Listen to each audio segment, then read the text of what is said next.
Markets are influenced by a whole host of factors, and potential transmission channels for vulnerabilities can arise in many, many different ways. This is a huge opportunity for liberalizing the trade and services. This is not the issue for one country. This is an issue for the region, for ASEAN, and then at larger, even when you go beyond ASEAN, ultimately for the countries in this community. Also, as the TPP will come into power, into effectiveness. So this is a real issue, global trade and services. People like Lord Adair Turner, who's spoken here at the SC, and he's talking about, major reform in the way the financial markets work. Not just, more Dodd-Franks, not just thousands of pages of more regulation, but major structural reform of how the markets work. And of course, when you have that kind of underperformance, people get scared and they want to get out. But if you look at the long-term dollar cost averaging returns of emerging markets over a 20-year period, you'll see that emerging markets have returned a much, much better return than the developed countries. So over the long term, I believe we're still in a very good shape.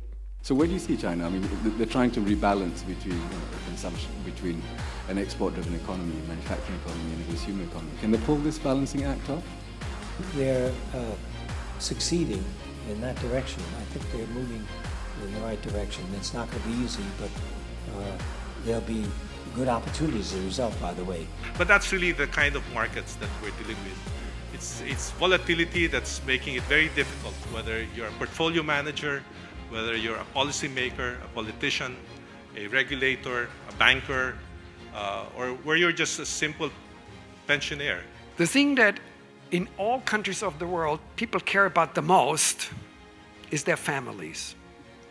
And in all countries of the world, the thing they care about second most is jobs.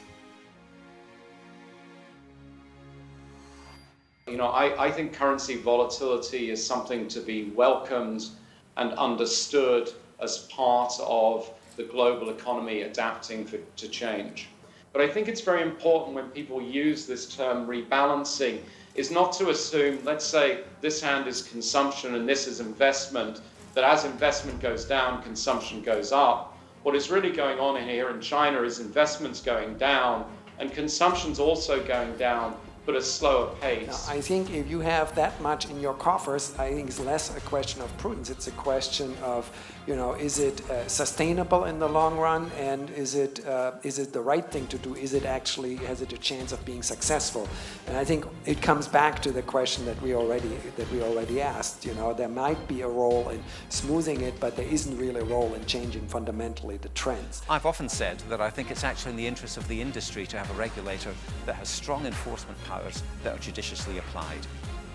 The reason that I say that is if you see some bad behavior taking place over here, I think it's far better for a regulator to use strong enforcement powers and to knock that behavior on the head in terms of the people who are doing it and allow everyone else to get on with business, rather than going in and putting in place more and more layers of regulation that can slow everyone else down.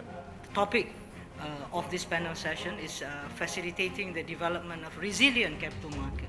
Like in 1998 and 2008, how good you manage your emerging market, but still you are impacted by a global shock.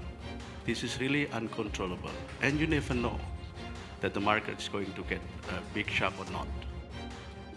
So with the advancement technologies, there is a real challenge that many of our existing jobs will be replaced, if not today, sometimes in the futures. Supervisors know that they have to do a reasonable job in monitoring compliance of those who work under them.